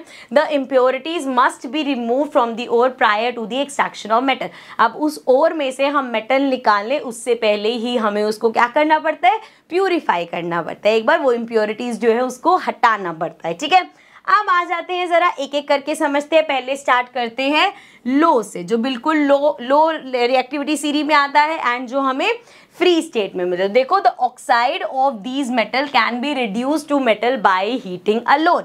कितना सिंपल है, पहले उन्होंने बोला फ्री स्टेट में मिल जाएगा, अब वो सल्फाइड या ऑक्साइड की फॉर्म में मिलेगा तो सिर्फ हमें क्या करना है, उसको हीट करना है, हीट करके हमें वो मेटल मिल जाएगा। जैसे अब ध्यान से समझना, नाम भी क्योंकि अलग अलग है, जैसे सिनेबार। अब सिनेबार हो सकता है आपने कभी सुना भी ना हो, लेकिन अगर आप यहाँ पे इसको फॉर्मूला पढ़ोगे तो थोड़ा थोड़ा समझ आ जाएगा। HgS क्या मतलब है बच्चे इसका? Hg हमारा मरकरी होता है, S समझ लो सल्फाइड, तो बेसिकली ये हमारा ओर हो गया मरकरी का। So HgS is an ore of mercury. When it is heated in air it is first converted into mercuric oxide. So क्या हुआ बच्चे, जब हमने बोला हीट करने की जरूरत है, सो हमें मिला था सिनेबार, हमने उसको हीट किया, उससे हमें क्या मिला? हमारे मर्करी का ऑक्साइड मिल गया हमें। And then mercuric oxide is then reduce to mercury on further heating. So यहाँ पे एक बार प्रोसेस देखते हैं, रिएक्शन के साथ समझते हैं। देखो सबसे पहले था हमारे पास HgS, ये हमारा मर्करी का सिनेबार था, बोल सकते हैं और है मर्करी का, उसको हमने हीट किया ऑक्सीजन की प्रेजेंस में। सो हमें मिला HgO, मतलब मर्करी का समझ लो ऑक्साइड मिल गया और साथ में SO2 अलग हो गया। फिर जी इस HgO, ये जो हमारा मर्करी का ऑक्साइड है, इसको फर्दर हीट किया हमने, तो हमें मर्करी अलग हो गया, ऑक्सीजन अलग हो गया और यहाँ से हमें मिल गया अपना मेटल। ठीक है, अभी इसकी रिफाइनिंग होगी बट वो लास्ट में एक साथ पढ़ेंगे क्योंकि सभी मेटल्स की रिफाइनिंग होती है। ठीक है, सो यहाँ से इस तरीके से हमें ये मिल गया। तो ये तो हो गया लो रिएक्टिविटी सीरी वाला। आगे बढ़ते हैं, मिडल रिएक्टिविटी सीरी का है, तो वहां पे क्या होगा? These are usually present as sulphides और कार्बोनेट्स इन नेचर। सो ये हमें कैसे मिलेंगे? या तो उसका सल्फ, जैसे जो मेटल है, या तो उसका सल्फाइड मिलेगा या उसका कार्बोनेट मिलेगा। सो फिर से भाई, अगर वो मेटल सल्फाइड या कार्बोनेट है, उसको हम पहले ऑक्साइड में कन्वर्ट करेंगे एंड देन उससे वो मेटल एक्सट्रैक्ट करेंगे। सो क्या करा जाएगा? The metal sulphide and carbonates must be converted into metal oxide. So पहले उनको मेटल ऑक्साइड्स में कन्वर्ट करा जाएगा। अब उसको दो अलग अलग तरीके हैं, जैसे अगर तो है सल्फाइड, ये याद रखना है, अगर है सल्फाइड S तो क्या करा जाएगा? रोस्टिंग। ठीक है, अगर तो है कार्बोनेट, कार्बोनेट से कैल्सिनेशन। सो कार्बोनेट है तो कैल्सिनेशन करेंगे, सल्फाइड है तो रोस्टिंग करेंगे। दोनों में है सेम चीज, फर्क क्या है? इसमें भी हीटिंग करी जाएगी, इसमें भी हीटिंग करी जाएगी, लेकिन जब हम रोस्ट कर रहे हैं तो there is present of excess air, air की प्रेजेंस है। जैसे घर में खाना कुछ बना रहे, रोस्ट करते हैं ना चीजें, सो वहां पे एयर की प्रेजेंट होती है, तो वहां से याद रहेगा रोस्टिंग करेंगे तो एयर की प्रेजेंस रहती है। लेकिन जब हम यहाँ पे कैल्सिनेशन करेंगे तो there is only limited air. क्या क्या चीजें पढ़ी हमने, एक बार रिवाइज करते। देखो हमने कहा कि जो मिडल एक्टिविटी सीरीज में है ना, उसके जो ओर्स मिलेंगे या तो सल्फाइड की फॉर्म में मिलेंगे या कार्बोनेट्स की फॉर्म में मिलेंगे। अगर सल्फाइड की फॉर्म में मिलेंगे वहां पे रोस्टिंग करी जाएगी। रोस्टिंग का मतलब उसको हीट किया जाएगा, लेकिन अच्छी खासी आराम से अवेलेबिलिटी ऑफ एयर है, वहां से नॉर्मल रोस्टिंग करी जा रही है। लेकिन अगर वो कार्बोनेट की फॉर्म में तो क्या करा जाएगा? कैल्सिनेशन करा जाएगा, मतलब हीट उसे भी किया जाएगा लेकिन लिमिटेड एयर में। ठीक है, सो ये समझ में आ गया। रोस्टिंग का अगर प्रोसेस पूछेंगे हीट करना, एक्सेस एयर प्रोवाइड करना। कैल्सिनेशन का प्रोसेस पूछेंगे हीट करना लेकिन लिमिटेड एयर में। ठीक है, तो ये दो चीजें हो गई हमारे पास। इसके बाद जब हम ये चीज करेंगे तो हमें क्या मिलने चाहिए? ऑक्साइड। सो देखो जरा, जिंक सल्फाइड था, जिंक कार्बोनेट था। ठीक है, ये दोनों कैसे हमारे सल्फाइड और कार्बोनेट्स की फॉर्म में मिल रहे हैं? यहाँ पे इसको हीट किया गया, ये सल्फाइड है, रोस्टिंग कर रहे हैं तो ऑक्सीजन की प्रेजेंस में। सो ऑक्सीजन की प्रेजेंस में इसको हीट किया, जिंक ऑक्साइड मिल गया, SO2 अलग हो गया। सिमिलरली इसमें जब आएंगे, क्योंकि ये कार्बोनेट था हमारे पास तो ऑक्सीजन की प्रेजेंस नहीं चाहिए, सिंपल हीट करना है लिमिटेड एयर प्रेजेंस में, तो आपको जिंक ऑक्साइड मिलेगा और कार्बन डाइऑक्साइड मिलेगा। ठीक है, समझ में आ गया। दोनों ही केसेस में आपको जिंक ऑक्साइड मिल गया, लेकिन चाहिए क्या? जिंक ऑक्साइड तो नहीं चाहिए, हमें क्या चाहिए? हमें तो भाई जिंक चाहिए, मेटल चाहिए ना, मेटल का एक्सट्रैक्शन देख रहे हैं। तो अब इसको कैसे फर्दर रिड्यूस करेंगे? The metal oxide are then reduce to the corresponding metals by using suitable reduction agent such as carbon. अब यहाँ पे क्या किया जाता है? कार्बन की हेल्प लेके यहाँ पे इसको रिड्यूस किया जाता है, जिससे हमें जिंक मेटल मिलेगा। For example when zinc oxide is heated with carbon, जब कार्बन के साथ इसको हीट किया जाएगा, it is reduce to metallic zinc. मतलब जिंक ऑक्साइड का रिएक्शन अगर हम कार्बन के साथ कराएंगे, इसको हीट करेंगे, तो जिंक हमारा अलग हो जाएगा और कार्बन ऑक्साइड अलग हो जाएगी। सो हमने क्या देखा भाई, यहाँ तक तो समझ में आ गया। ये मिडल वाला पढ़ रहे हैं, मिडल वाले में हमने देखा सल्फाइड और कार्बोनेट्स की फॉर्म में होगा। सल्फाइड है तो रोस्टिंग करी जाएगी इन प्रेजेंस ऑफ एयर, उससे जिंक ऑक्साइड मिल गया, या उसका जो भी मेटल है उसका ऑक्साइड मिल जाएगा। कार्बोनेट फॉर्म में है तो लिमिटेड एयर में उसका क्या किया जाएगा, हीट किया जाएगा, वहां से हमें उस मेटल का ऑक्साइड मिल जाएगा। मेटल ऑक्साइड जब एक बार मिल गए तो हम वहां पे रिडक्शन का प्रोसेस करें, बेसिकली उसको कार्बन के साथ हीट कराया जाएगा, जिससे जो हमारा मेटल है वो अलग हो जाएगा। ठीक है, समझ में आ गया, इजी। आगे बढ़े, चलो अब बात करते हैं भाई जो हमारे मेटल्स टॉप पे बैठे हैं, top of the reactivity series में, उसका क्या। देखो अगर हम पिछला वाला प्रोसेस करना चाहेंगे तो कार्बन को as a reducing agent use करोगे, वो तो इन पे वर्क ही नहीं करेगा क्योंकि ये टॉप पे बैठे हुए हैं। सो इस केस में हमें क्या करना पड़ता है, so metals of high reactivity such as sodium, calcium, magnesium, aluminium etcetera are extracted from their ores by electrolytic reduction. Electrolytic नाम से ही पता चल रहा है कि कुछ यहाँ पे हमारा इलेक्ट्रिसिटी का यूज होगा, है ना भाई। सो इलेक्ट्रोलिटिक रिडक्शन में क्या होता है बेटा, इसको समझते हैं, पहले पढ़ेंगे, देन मैं डायग्राम की हेल्प से आपको समझाऊंगी, बहुत ईजिली आपको समझ में आ जाएगा। So electrolytic reduction, electric current is pass through the molten state, ध्यान रखना, molten state of metal ore, metal being positively charged is deposited over the cathode. अब यहाँ पे क्या बोला भाई कि इलेक्ट्रिक करंट पास किया जा रहा है मोल्टन स्टेट, मेटल का जो ओर है उसकी मोल्टन स्टेट से, मतलब मेल्टिंग स्टेट से, मेटल बीइंग पॉजिटिवली चार्ज, क्योंकि मेटल जो होते हैं वो हमारे पॉजिटिवली चार्ज होते हैं। सो वो क्या करेंगे, वो कैथोड नेगेटिव होता है। सो भाई ये तो लॉ है हमारा कि पॉजिटिव चीज नेगेटिव चीज पे अट्रैक्ट होती है। सो क्या होगा, वो सारा डिपॉजिट हो जाएगा जाके कैथोड पे, हमारा जो नेगेटिवली चार्ज है उस पे जाके चिपक जाएगा सारा। सो एग्जांपल से अगर समझे, when an electric current is pass through molten state और सॉल्यूशन ऑफ सोडियम क्लोराइड, जैसे सोडियम क्लोराइड है आपके पास इसका। अच्छा अब मुझे जरा एक चीज और बताओ कि जो सोडियम क्लोराइड है, ये जो मैंने अभी अंडरलाइन किया था, मोल्टन स्टेट से क्यों कर रहे हैं भाई, ऐसे क्यों नहीं करे, जो सॉलिड है उसी से ही कर दो, क्योंकि हम पढ़ के आए थे आयोनिक कंपाउंड जो होता है बच्चे, जब वो सॉलिड स्टेट में होता है तो it is not a good conductor of electricity, लेकिन जब वो अपने मोल्टन स्टेट में होता है या सॉल्यूशन में होता है तो it is a good conductor, है ना। तो इलेक्ट्रिसिटी पास तभी तो होगी, या तो मोल्टन स्टेट में होगा या वो सॉल्यूशन में होगा, कहा था ना मैंने यूज होगा इसका। चलो वापस आ जाते हैं। सो क्या बोला भाई एग्जाम्पल में, when an electric current is passed through molten state or solution of sodium chloride, sodium metal gets deposited over the cathode, क्योंकि इसमें से सोडियम जो है वो मेटल है हमारा, पॉजिटिवली चार्ज है, सो वो कहाँ भागेगा, कैथोड की तरफ। सो इसी को अब इस एक फिगर में समझते हैं और ज्यादा इजी हो जाएगा, कलर चेंज कर लेते हैं। सो देखो सेटअप समझो पहले, एक यहाँ पे एक वो लिया उन्होंने कंटेनर लिया, यहाँ पे एक ये लगाई, दिस इज एनोड। एनोड क्या होता है बच्चे हमारा, positive, so positive positive positive positive सारा पॉजिटिव है। एंड देन इधर लगाया कैथोड। कैथोड कैसा होता है बच्चे हमारा, negative negative negative negative negative negative. And ये जो हमारा सॉल्यूशन लिया, कौन सा सॉल्यूशन, सॉल्यूशन ले लो या NaCl मोल्टन, मतलब मेल्टिंग स्टेट में ले लो, क्योंकि इलेक्ट्रिसिटी तभी पास होगी, ठीक है, ये ले लिया। अब जब इलेक्ट्रिसिटी पास होगी क्या होगा बच्चे, हमारा जो Na+ है और Cl- है अलग अलग हो गए, अपने आयन सारे उसके डिस्ट्रीब्यूट हो गए। अब जरा एक बात बताओ, ये जो पॉजिटिव है और ये जो नेगेटिव है, जो पॉजिटिव वाला है वो नेगेटिव पे जाएगा कि पॉजिटिव पे जाएगा, हमें पता है पॉजिटिव चीज हमेशा नेगेटिव की तरफ भागती है, तो ये Na+ क्या होगा, इस कैथोड पे आके कलेक्ट हो जाएगा। सिमिलरली ये जो Cl- है ये क्या होगा, ये जाके इस एनोड पे जाके चिपक जाएगा। सो चाहिए क्या था हमें, Na तो चाहिए था, तो वो सारा हमारा कैथोड पे कलेक्ट हो गया, ठीक है। चलो अब इसी के साथ आगे बढ़ते हैं, आई होप ये समझ में आ गया होगा। आगे है बच्चे हमारे पास नेक्स्ट चीज है रिफाइनिंग ऑफ मेटल। सो इसको थोड़ा सा नीचे कर लेते हैं, अब दिख रहा होगा आपको रिफाइनिंग ऑफ मेटल, ठीक है।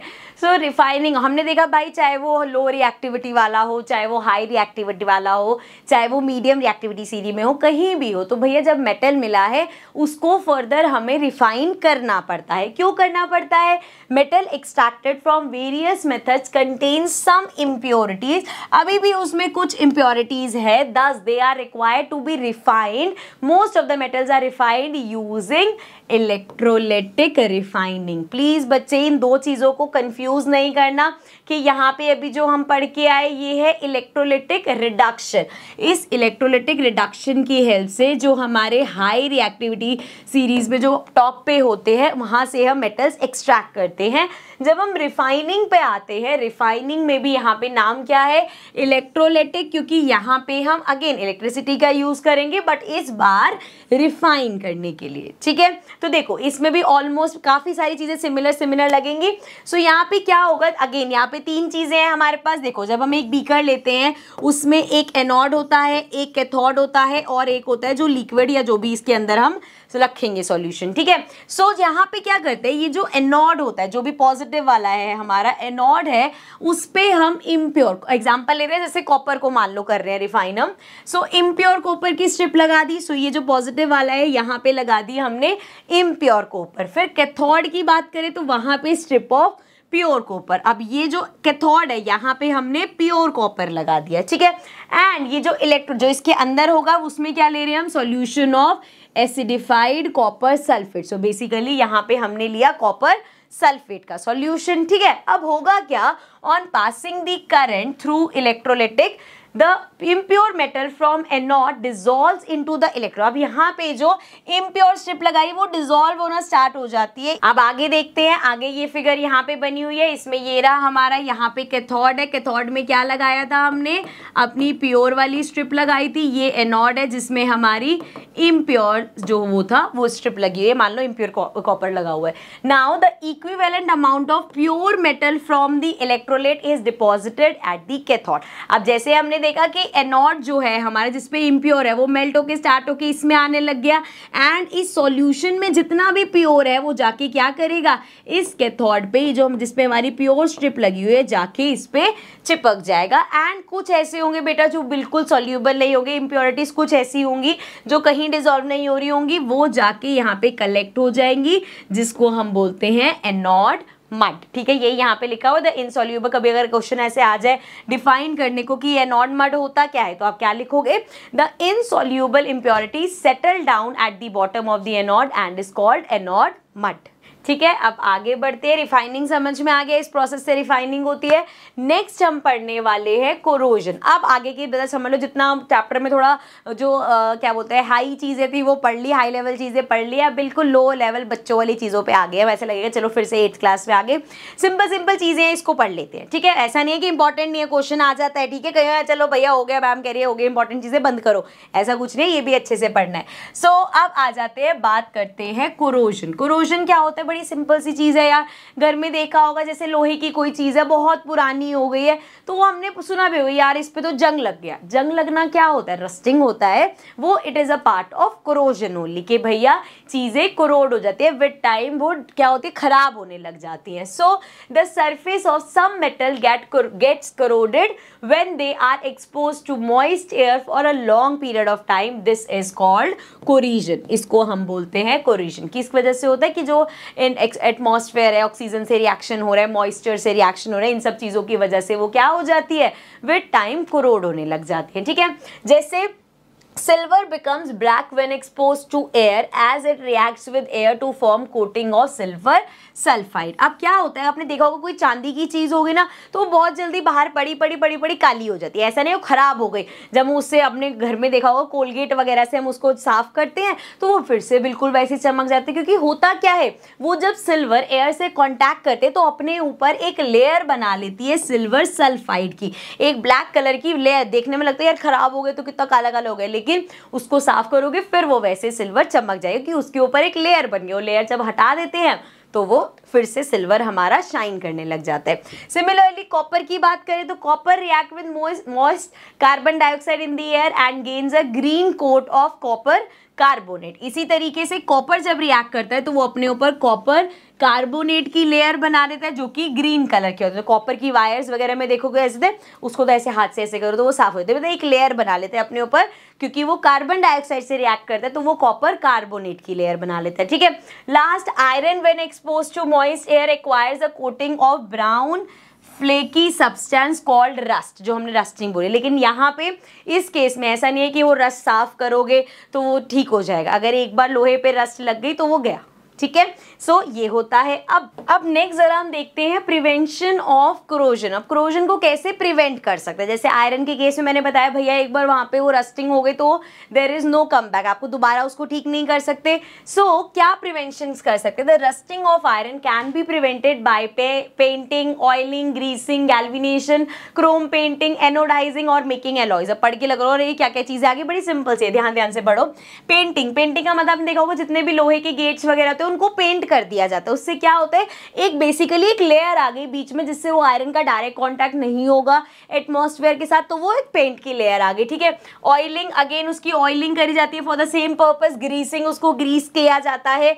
गैल्विनेशन में क्या किया जाता है, galvanisation it is a method of protecting steel and iron, steel में भी किया जाता है, आयरन में भी किया जाता है, from rusting by coating them with a thin layer of zinc. इसमें क्या किया जाता है कि उनके ऊपर एक पतली सी जिंक की लेयर लगा दी जाती है, अगेन ताकि आयरन का कांटेक्ट वहां पे एटमॉस्फेयर के साथ ना हो। और क्रोम पेंटिंग की बात करें, क्रोम प्लेटिंग की बात करें तो उसमें क्या होता है, इलेक्ट्रोप्लेटिंग होती है, thin layer of chromium onto a metal object. किसी भी मेटल ऑब्जेक्ट के ऊपर क्रोमियम की एक थिन लेयर जो इलेक्ट्रोलाइटिक से प्रोसेस से होती है वो लगा दी जाती है। ठीक है, अब आगे जो ये है एनोडाइजिंग और मेकिंग एलॉयज, इसको जरा थोड़ा अच्छे से पढ़ते हैं कि सबसे पहले देखते हैं एलॉयज क्या होता है। इसको थोड़ा सा नीचे कर लेती हूँ मैं।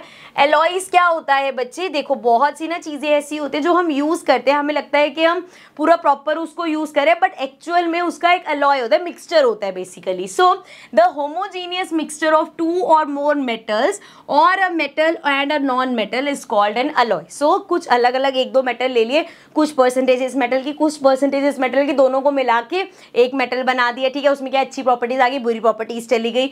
इसी तरीके से एक मेटल और नॉन मेटल को मिला के कोई मेटल बना दिया गया है, उन सबको हम मतलब दोनों को मिला के एक एलॉय बना दिया गया है। ठीक है, अब होता क्या है, पहले एग्जांपल समझो फिर आपको समझ में आएगा। फॉर एग्जांपल आयरन, अगर हम आयरन की बात करें, is the most widely use metal but it is never use in its pure state. हम आयरन को कभी भी उसकी प्योर स्टेट में यूज नहीं करते। This is because pure iron is very soft and stretches easily when hot. तो देखो जरा, हमें अगर सोचें तो आयरन को हम कैसे इमेजिन करते हैं, बड़ी लोहे की भैया, बड़ी स्ट्रॉन्ग सी चीज, लेकिन वो कह रहे हैं जब आयरन अपनी प्योर स्टेट में होता है, अगर उसको हीट किया जाए तो वो क्या करेगा, वो तो बिल्कुल ऐसे फैल जाता है, बिल्कुल पिघल जाता है। ठीक है, लेकिन जो हम आयरन वगैरह यूज करते हैं वो तो ऐसा नहीं होता। ऐसा क्यों, क्योंकि उसमें स्मॉल अमाउंट ऑफ कार्बन जो है वो मिक्स किया जाता है। But if it is mixed with a small amount of carbon about 0.05% only,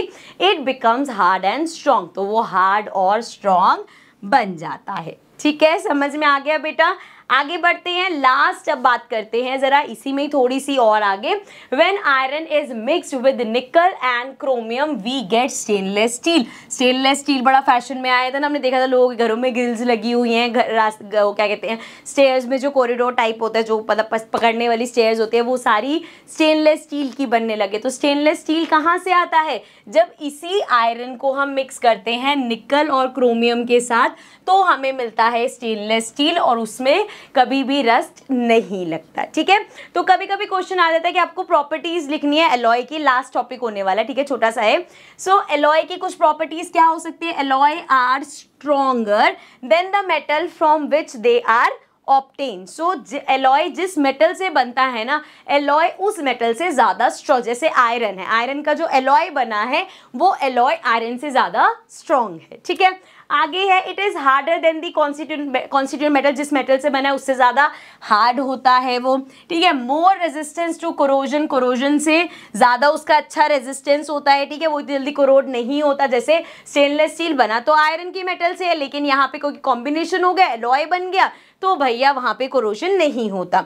the melting point of alloy is lower than the constituent metal, but यहाँ पे क्या है, जो एलॉय है उसका जो मेल्टिंग पॉइंट होता है वो कम होता है जिस मेटल से मिला है, ठीक है, क्लियर। सो विद दिस हमारा chapter metals and non metals भी कंप्लीट होता है।